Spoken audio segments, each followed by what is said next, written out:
Welcome back to my channel, guys. Today I'm doing another Hot Toys collection tour. This is the most complete my collection has ever been. I've been collecting for over 5 years. My current collection right here is worth over $20,000. Without further ado, guys, let's jump right into it. This is my Star Wars display. I actually started by collecting Star Wars Hot Toys, specifically Sideshow. My first ever figure was the Sideshow Clone Trooper and the Cad Bane in disguise. This is my Revenge of the Sith display with Artisan Anakin, of course, one of the best Star Wars Hot Toys ever made, in my opinion.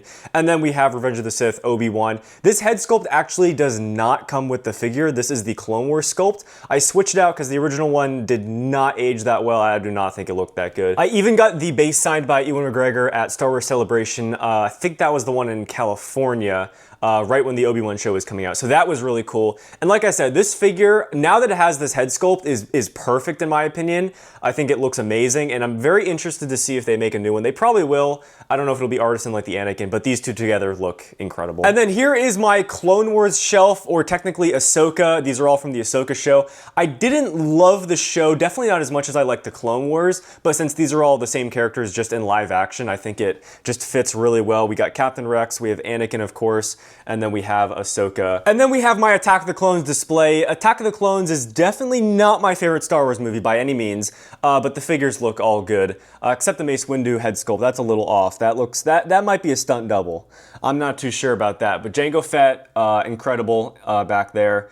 And then Padme, of course, incredible. And then Yoda from Attack of the Clones. Rooted hair, by the way. Artisan Yoda, look at that. And then down here is an Empire Strikes Back display with Luke, of course. This is one of the best Lukes they've ever done. Probably the best, if I'm being honest. And then we have C-3PO, R2. I think they're from the Attack of the Clones line. But, I mean, you can't really tell, and they fit well here. This is sort of a Rebels mix-match display. I have the Ahsoka, Hera, and Sabine figures, which both came out really, really well. And then the Chopper, of course, you can't forget Chopper from Star Wars Rebels. And then this is the new Clone Commando Gregor, which I did not think I was gonna get this. I pre-ordered it, and I had every intention to cancel it, because it was kind of overpriced for what it was. I think it was like $300. And I ended up getting it, and I'm not disappointed with it. I think it actually looks really good in person. Like, I'm surprised how much I like it. I don't have any other Clone Commandos, so I'm gonna keep it for now, and we'll see. This one might make me money in the future, because it's like a limited release or something. And then you can't forget about Return of the Jedi, kind of is what I'm going for here. We have Boba Fett. He's actually from Empire Strikes Back. That is Return of the Jedi, Vader. But they look really nice together, I think. They fit well. That's the Vader base that I have him standing on. This is an older figure, one of my first, but I think, I don't know, it held up really well. And then this is one of the best Vaders they've ever done, without a doubt, from Return of the Jedi. Moving down, we have a Mandalorian shelf. We've got Luke from The Mandalorian, of course, and then we have the shiny Beskar Mando, which I actually like chromed out myself. I kind of polished it down. It doesn't have any weathering. As you can see, it's completely clean. You can actually see me in the reflection because it's literally a mirror. So I did that myself. And then Bo-Katan, one of my favorite figures right there. So that is a pretty nice looking shelf. And then at the bottom, we have a Rogue One shelf. This is eventually gonna be an Andor shelf, but for right now, we have the Death Trooper back there, specialist version, I think, and then Krennic, and then Galen Erso, which was a Star Wars Celebration Tokyo figure that I got in person there. Eventually, when I have more space, this Clone Trooper, along with the probably like 8 other Clone Troopers from the Clone Wars show, will all be displayed, hopefully, but for right now, I have him sitting up there. And this is my Prime 1 Studios Attack on Titan statue. This was in my previous collection tours, so if you want to see this again, I think I go into more detail, but this is a masterpiece. And then we have Ellie from The Last of Us Part 2, also from Prime 1 Studios. And then we have my Iron Man kind of mini collection right here. Not really. I mean, we have the Mark V. We have War Machine from Iron Man 2. I think this is the closest they've ever got to nailing a Robert Downey Jr. head sculpt. And then, of course, with the gantry, this is just a really cool display. And then Iron Man Mark III, I'm pretty sure, from Iron Man 1. Also an amazing figure with a cool base. And then we have Thanos from Endgame. I kind of have him lined up with my Endgame display, but I'll get to that later. Up here, I've got Spider-Man villains. We've got Doc Ock, Green Goblin, and then a little Venom thing right here. And then I also have Moon Knight. He's not really related, but I have nowhere else to fit him. And I think that Moon Knight figure it just looks so good, I have to have it on display. I don't want to keep it in the box. This is what I'm calling my Star Wars villains display, I guess, because I think they all fit really well right here, even though my other Star Wars collection is over there to the side of the room. But this is Anakin, Artisan, Darkseid, or Darth Vader. I think they call him Darth Vader. I got this at Star Wars Celebration in Japan, Tokyo, and this is incredible. I don't think it's as good as the other Artisan Anakin, but I don't know, I think it's up to personal preference. I have the custom Sith eyes in there, because the original ones are like red, which doesn't really make a lot of sense. And then we have Palpatine next to him from the Clone Wars. I will replace this with the Revenge of the Sith Palpatine whenever that comes out, but this one looks incredible for now. And then Anakin, or Vader, I guess, from the Obi-Wan show with the broken battle-damaged helmet. Absolutely amazing figure. And then you can't forget about Darth Maul from Phantom Menace. I mean, one of the most iconic, like, designs for a villain, like, visually. Like, that is so striking. I don't know. I love this figure. It's incredible. And then Shin Hati. She doesn't really fit with the other villains because, again, she's from a show. But I don't even think it matters because I think this figure just came out so good that I had to get it. And I'll see. Maybe I'll end up selling it if I get, like, another villain here or something, the new Vader. I don't know. We'll see. Moving down here, this is probably my favorite shelf in the entire collection. Starting off down here on the left, this is Paul Atreides from Dune Part 1. This is an InArt figure. This is not Hot Toys. It's from InArt. And then I have the custom blue eyes. I will put the link in the description where I got those. I actually forget. But I kind of made it into a Dune Part 2 figure because of the eyes. I'm going to need that Part 2 figure because Dune Part 2 is probably the greatest movie I've ever seen in my life. And then right here is the J&D Joker. This is the best Dark Knight Joker ever made, like without a doubt.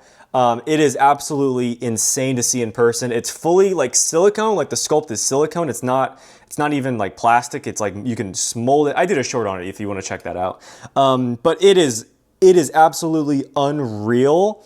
It is by far the best figure. The most lifelike I have in my entire collection. Behind is the InArt Joker, which is also really good. Obviously, nowhere near as good as the J&D, but I had this one first, so I decided to keep the jail cell Joker because I think he still looks really good. And then we have Bane. This is from Hot Toys, of course, and this is one of Hot Toys' best Dark Knight figures, without a doubt. I mean, like, wow. Can it get any more perfect than that? I really don't think it can. And then this is the InArt Batman from The Batman. This might be InArt's best figure. I don't have a lot of them. I only have him and then the Joker and then the Paul. But this is just amazing. So much better than the Hot Toys version. I think if you are able to get this one, it's more expensive, but not ridiculously so. Just like slightly more, I think. At least when I got it, maybe it's more expensive now on like the aftermarket, but this is unreal. And then I got some Endgame figures, Avengers Endgame, of course, you can't forget it. We have the new Scarlet Witch Artisan version. This figure is crazy. The Artisan figures Hot Toys have been doing, I mean, I know they're hit or miss with like getting defects like with the hair and stuff, but like when they come out well, like wow. That is crazy. That is insane. Like you can't get better than that, I don't think. And then we have Captain America, of course, Endgame, and then the Mark 85, I think. I have the snapping version where he's got the, he's doing the thing, but I don't have it on display right now just because, I don't know. I switched it up. I like this version as well. And then we have Black Panther, of course, another amazing Hot Toys figure that came out really good. And then down here, let me know in the comments. I'm guessing this is going to be a lot of people's favorite kind of display in my collection, but this is going to be the Spider-Man display. We've got Spider-Man everything. I got Venom here from the PS5 game, and then we have the black suit again from the game. And the game's not bad, but like, you know what I'm saying. The first one's just kind of hits different. And then you got No Way Home Spider-Man. This is the best Tom Holland Spider-Man, without a doubt. And then you got the trio here. I mean, you already know. I don't gotta tell you, because you already know. And then, of course, Green Goblin from No Way Home. I like this version more than the normal version. He has the glider as well, I just do not have space for it, but that sculpt is is so creepy. It's Willem Dafoe. It's so good. It's so good. And then classic suit from the PS4 game, and then Gwen from Spider-Verse. I want to get the Miles. I'll wait for Beyond the Spider-Verse, except that movie probably is not going to come out, so I'll be waiting a while. And then we have Tobey Maguire, black suit Spider-Man. He's going to put some dirt in your eye. I like the base here. It's like the church, and I'm kind of worried about the pose. I don't know if this suit's going to get cooked, but it looks good, so I'm going to keep it like that for now. Last two figures, I've got another Paul Atreides. This one does not have the blue eyes. It's just a normal kind of outfit. Again, best movie of all time, so gotta have two of those. And then lastly, the Japan exclusive Cherry Blossom Stormtrooper. This figure is so cool. It's not from anything, any type of media. It's just like a custom design, but it was like an exclusive for the convention, and I think it's such a good kind of souvenir to have for you know, visiting Japan and all that. And I kind of skipped over it because I've showcased this in like my last 3 collection videos, but we have the Prime 1 Doomslayer. This thing is the size of a small child. It is insane. It's so heavy. I have a custom kind of like display podium for it. Yeah, one of the best statues ever made. Go check out other videos if you want to see this more in depth. But yeah, that's insane. That thing is huge. But guys, that's gonna do it. That is my collection for right now. We are in September of 2025. I will do another one of these as soon as things start looking drastically different. I don't know when that's gonna be, but for now, check out the shorts I've been doing, subscribe, and if you want to see anything else, just leave a comment, and I'll see you guys in the next one.